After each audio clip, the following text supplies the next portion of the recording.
होली की हार्दिक शुभकामनाएं हैं। चूंकि मैं आज यहाँ पर नैनीताल में सांसद जो गेम्स चल रहे हैं, प्रतिस्पर्धा चल रही है, उसकी शुरुआत करने के लिए आया हूँ। कल से यहाँ स्टार्ट हुआ है, आज ये फाइनल होगा बास्केटबॉल का, और बाकी जो गेम्स चलेंगे यहाँ के वो होली के बाद हमारे संयोजक उसे शुरू करेंगे और हमारी माननीय विधायक जी उसकी पूरी वो अध्यक्ष होती हैं टीम की। तो ये जो गेम्स चल रहे हैं, कुछ लोग सोच रहे हैं कि सांसद कर रहे हैं, सांसदों का है, ये व्यक्तिगत नहीं है, ये पूरे देश भर में चल रहा है। इसमें से जो छठ के लोग आएंगे वो आपके साई में जाएंगे, जो आपका खेल अथॉरिटी इंडिया जो है हमारी, उसमें जाएगी, पूरे उसमें साई कहते हैं शायद उसको, साई। तो उसके अंतर्गत ये जाएंगे यहाँ से। तो अभी आपने देखा जयपुर में इतना बड़ा हुआ कि प्रधानमंत्री जी ने खुद उसमें शिरकत करी है। हमारे सांसद जो तीरंदाज थे पहले, वो पहाड़ से ही उन्होंने यहाँ से शादी करी है। हमारे वहाँ आर्मी में थे पहले, आप राठौर जी बहुत बड़ा किया। ऐसे कई लोगों ने किया। हमने शुरुआत अब इसकी करी है, थोड़े विलंब से करी, लेकिन 3-4 जगह हमने भी मंडलों से करी। हम मंडलों के अंदर कर रहे हैं इसको। जैसे नैनीताल मंडल की शुरुआत कल से हुई, लेकिन उसका फाइनल आज हो रहा है, तो मैं स्वयं उसमें उपस्थित हूँ। कई कार्यक्रमों में भी जाना है। और आज एक खुशी की बात और है कि जो 3 राज्यों में फिर से भारतीय जनता पार्टी ने, 2 राज्यों में तो पूर्ण बहुमत, त्रिपुरा, नागालैंड, आप जानते हैं मेघालय में एनपीसी के साथ जैसे चल रहा था, उसमें भी सरकार बन गई। तो इसकी भी मैं पूरे देश को और सबको मैं साझा करने के लिए, बधाई देने के लिए आज आपके सामने हूं। खुशी की बात यह भी है कि आज भारतीय जनता पार्टी, देश का कोई कोना नहीं है जहां नहीं होगी। जो लोग बदनाम करते थे, पहले से मजाक बनाते थे, भारतीय जनता पार्टी एक वर्ग विशेष की पार्टी है, वो लोगों को हर बार मुंह की खानी पड़ रही है कि नॉर्थ ईस्ट में या तो लाल झंडा था या कांग्रेस का झंडा था, और आज पूरा भगवा वहां फहरा रहा है। ये सबसे बड़ी बात है हमें मिला है, खासतौर पर उत्तराखंड के लिए बड़ी उपलब्धि है। तो किस तरह तैयारियां हैं और क्या होने वाला है इस बार?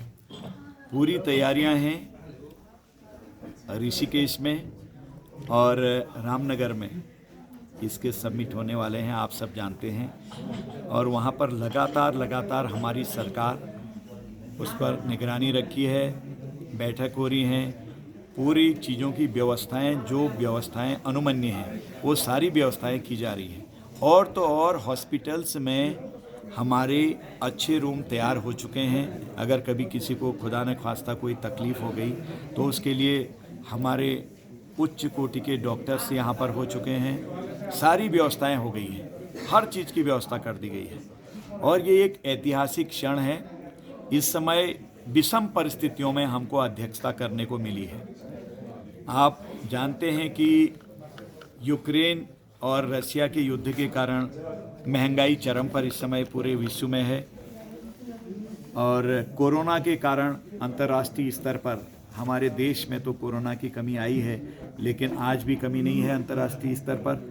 ऐसी स्थिति में हम अपने समिट को बहुत अच्छा करने जा रहे हैं, जिसमें हमारी माताएं बहनें भागीदारी कर रहे हैं, हमारे छात्र भागीदारी कर रहे हैं, हमारा आम नागरिक भागीदारी कर रहा है, हमारे सांसदगण हैं, हमारे अधिकारीगण हैं, तमाम लोग हमारे जनप्रतिनिधि हैं, विधायकगण हैं। ये इन सारे समिट पर कहीं ना कहीं अपनी बात व्यक्त करके हमारी संस्कृति विदेशों में जा रही है, हमारे यहाँ का जो पर्यटन है विदेशों से रूबरू होगा तरह तरह। और अभी हमारी माताओं बहनों ने इसके लिए रंगोली बनानी प्रारंभ की है और वो अपलोड हो रही हैं G20 की। मैं देख रहा हूँ, बहुत खूबसूरत है। एक आध जगह पर मुझे भी जाने का मौका लगा है। जगह जगह जैसे जैसे नज़दीक आते जाएंगे वैसे वैसे आप देखेंगे हर शहरों में इसका स्वागत हो रहा है। जैसे हमारे यहाँ 2 जगहों पर हो रहा उत्तराखंड में, तो पूरे उत्तराखंड में हर जिले पर इसके कार्यक्रम चलने वाले हैं और कुछ चल भी रहे हैं।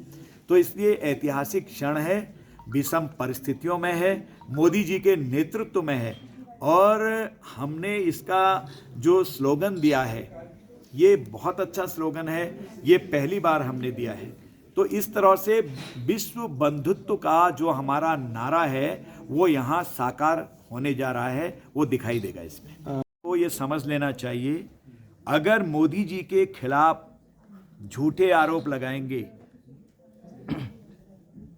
गलत बातें कहेंगे, बेमतलब गरियाएंगे, तो जनता उठ खड़ी होती है, अपने आप उठ के जवाब देती है।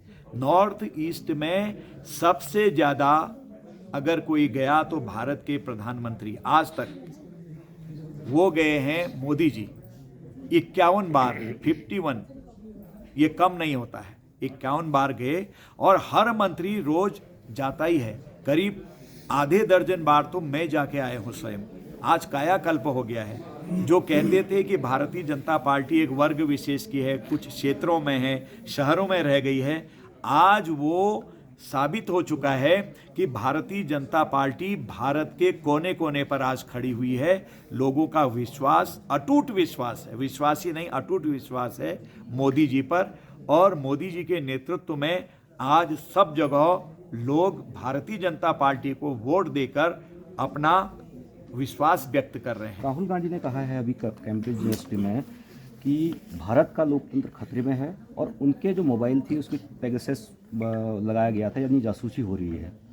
देखिए, राहुल जी ने तो उनको कोई आप गंभीरता से लेता नहीं। मैंने कहा ना, बचकाना विपक्ष, नादान विपक्ष, कहाँ क्या बात बोलनी चाहिए। भारत का लोकतंत्र खतरे में है और कहाँ बोल रहे हैं? विदेश में। तो वो हमारे लोकतंत्र को बचाएंगे? क्या हो गया है इनके मस्तिष्क को, इनके विचारों को क्या हो गया? तरस आता है। विपक्ष का नेता कैसा होता है? अटल जी ने बताया 71 के युद्ध में कि आगे बढ़िए प्रधानमंत्री जी, हम आपके साथ हैं, जब देश बचेगा तब हम राजनीति करेंगे। ये होता है विपक्ष। यहाँ तो बचकाना विपक्ष है, कुछ भी भला करो। कभी समिट के बारे में तो बोल देते, कभी INS विक्रांत देश को गया इसके बारे में बोल देते, हमने अपना फाइटर जहाज बनाया है इसके बारे में बोल देते, हमारे हेलीकॉप्टर बन रहे हैं फाइटर इसके बारे में धन्यवाद दे देते, 370 हटाई कभी धन्यवाद दे देते। पाकिस्तान की बोली भाषा जो थी, पाकिस्तानी भाषा बोल रहे थे। तो इसलिए उनका बोलना, इसीलिए उनके बोलने को आज लोग गंभीरता से नहीं लेते हैं, निरर्थक हो गया है। कांग्रेस छोड़ छोड़ के लोग आ रहे हैं कि कुछ एक स्थान दिए हैं जिसमें नैनीताल भी रखा है कि लाइट एंड साउंड के प्रोग्राम यहाँ हो सकते हैं, और ये अच्छी जगह है। उस पर देख रहा है, मंत्रालय देख रहा है। अगर ये फिट पाया जाता है तो जितने स्थानों पर जा रहे हैं वो फिट पाए जाते हैं, तो उसमें नैनीताल भी है। तो लाइट एंड साउंड के प्रोग्राम यहाँ पर होंगे जो हमारी तस्वीर को पेश करेंगे, पर्यटन को बढ़ावा देंगे, यहाँ के पर्यटन जितने क्षेत्र हैं उनके बारे में जानकारी। कश्मीर के होटल पैक कर दिए लेकिन नैनीताल खाली रह जा रहा है, ये कैसे हो पाएगा? नहीं, ऐसा नहीं है। आपने देखा, जब देखो अपना देश कहा प्रधानमंत्री जी ने, नैनीताल, रानीखेत, अल्मोड़ा, कौसानी, आपने इधर देखा, और उधर मसूरी, चोपता, हरिद्वार, जितने भी हमारे हिल स्टेशन थे, और वहाँ हिमाचल, और वैसे ही नॉर्थ ईस्ट पूरा पैक हो गया था। ऐसा नहीं है। इस समय थोड़ा सा मेरा बोलना तो ठीक नहीं है, लोग आ रहे हैं, जा रहे हैं, थोड़ा जो एक बात फैल जा रही है, कहीं अखबारों में आ गई, कहीं मीडिया में आ गई, ये शहर खतरा, वो शहर खतरा, ये शहर खतरा, वो शहर खतरा। तो ऐसा नहीं है, हम तो खतरों पर है। जो नॉर्थ ईस्ट से लेकर यहाँ तक जितने हिमालयन रेंज हैं वो जोन 4 और जोन 5 पर हैं हम लोग। ये खतरे तो हमेशा से थे और हमेशा रहने वाले हैं। Pre disaster, duration disaster, after disaster क्या करना चाहिए उसकी हमारी तैयारी है, हमेशा हम तैयार रहते हैं। जोशीमठ में जरूर भूमि फिसली है, लेकिन कोई मानव हानि नहीं होने दी हुई भी नहीं। हमने ताकत से सबको समझा के शिफ्ट किया, और आगे जो कमियां हैं उसको पूरा कर रहे हैं। आज धीरे धीरे सामान्य हम हो रहे हैं, और हमको ये पता है कि खतरा बरकरार है, कभी भी कुछ और हो सकता है। उसके लिए सारे जितने भी वैज्ञानिक हैं, जितने भी इसके स्पेशलिस्ट हैं, जितने भी भूगर्भ शास्त्री हैं, सबका ध्यान इस समय हिमालयन रेंज पर है। नॉर्थ है हमारी एजेंसीज उसका अध्ययन कर रही है। मेट्रोपोल और तमाम जो शत्रु संपत्ति की जमीनें हैं उन पर बहुत ज़्यादा कब्जा है, क्या सरकार उन पर फोकस करे है? क्योंकि अमित शाह ने भी कुछ दिन पहले कहा था कि हम शत्रु संपत्ति से कब्जा हटाएंगे।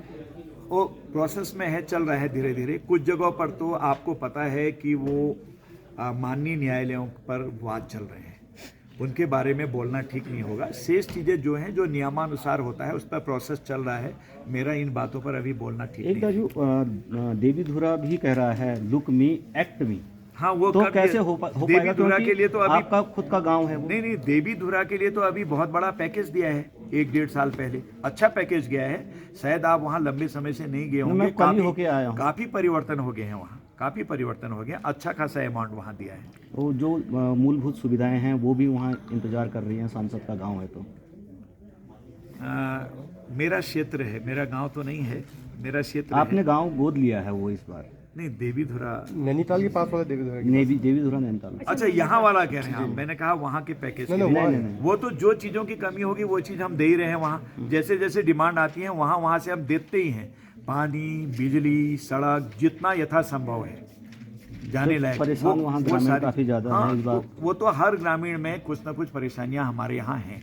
उन पर जो कमियां हैं, जो अनुमन्य है, वो अनुमन्य चीजों मॉडल को गांव के तौर पे विकसित होना था। हाँ, बिल्कुल मॉडल गांव पर हम विकसित कर रहे हैं उन गांवों को। अब उसमें ये होता है कि वहाँ से क्या डिमांड आती है, क्या क्या चीज़ें हैं, उसका अध्ययन हमारे यहाँ की जो एजेंसी है वो भी करती है। जो हम देते हैं कि ये चीज़ें दीजिए, हम देते भी हैं, ब्लॉग के माध्यम से देते हैं। तो उतनी जानकारी नहीं होती है लोगों को कितना दे रहे हैं करके, वो सारी चीज़ें हम दे रहे हैं। खेल प्रतियोगिताओं का आपका? खेल प्रतियोगिताएं पूरे भारत में सांसद द्वारा आयोजित की गई है और कई जगहों पर माननीय प्रधानमंत्री जी ने स्वयं इसको देखा भी है। जो यहाँ से चुन के जाएंगे वो साई में उनको इंटाइटल होंगे उसमें जाने के लिए। ये बहुत बड़ी बात है। गांव का गरीब बच्चा, अभावग्रस्त बच्चा, उसमें टैलेंट है, उसमें पोटेंशियल है, तो वो किस तरह से आगे बढ़ेगा, इसके लिए जो विचार चल रहा था, ये प्रधानमंत्री जी ने उसको मूर्त रूप दिया है। इसलिए हम लोग सांसद जहाँ भी हैं अपने क्षेत्रों में जाके, मंडलों में जाके हम लोग ये प्रतियोगिताएं आयोजित करा रहे हैं। जैसे नैनीताल की आज प्रारंभ हो गई है, होली के बाद अन्य प्रतियोगिताएं भी यहाँ पर होने वाली हैं। आज बास्केटबॉल की हुई है, आज फाइनल दिवस है, उसका अभी जो भी पारितोषिक होगा वो वितरण किया जाएगा। उनको सबको सर्टिफिकेट दिए जाएंगे। फर्स्ट, सेकंड, थर्ड जो आ रहे हैं उनको तो दिए ही जाएंगे, लेकिन पार्टिसिपेंट जो होंगे उनको भी सर्टिफिकेट दिए जाएंगे कि समस्या इन्होंने बड़ी सर ये है कि जिस डीएसए के तत्वाधान में वो हो रहे हैं खेल प्रतियोगिताएं, उस डीएसए का कहीं आधार ही नहीं है। उसके सर्टिफिकेट लेके स्पोर्ट्समैन जा रहा है तो उसको पहले ही बाहर कर दिया जा रहा है। डीएसए की और ना ही उसकी वैल्यू है, ना ही उसका रजिस्ट्रेशन है। ऐसे में कैसे आगे बढ़ पाएंगे ये खिलाड़ी? नहीं, सब बढ़ेंगे, क्योंकि अब आप देखिएगा पैरा ओलंपिक में हमारे यहाँ के खिलाड़ियों ने स्वर्ण पदक तक लिए हैं। नहीं, उसको भी तो डीएसए ने कोई प्रमाण पत्र नहीं दिया था। यहाँ का वैलिड ही नहीं है, इनवैलिड हो चुका है कई वर्षों पहले। क्या उसको दोबारा जीवित करने के लिए कोई प्रयास किया जाए? देखते हैं उसको क्या है करके, Affiliation उसको अच्छी तरह से देख लेंगे। कहीं ना कहीं तो उसको लगाते ही हैं, कहीं ना कहीं स्पोर्ट्समैन जो लड़के हैं उनका बहुत बड़ा नुकसान हो रहा है ना, कहीं ना कहीं किसी के साथ एफिलिएट तो किया जाता है। उसको देख लेते हैं। ठीक।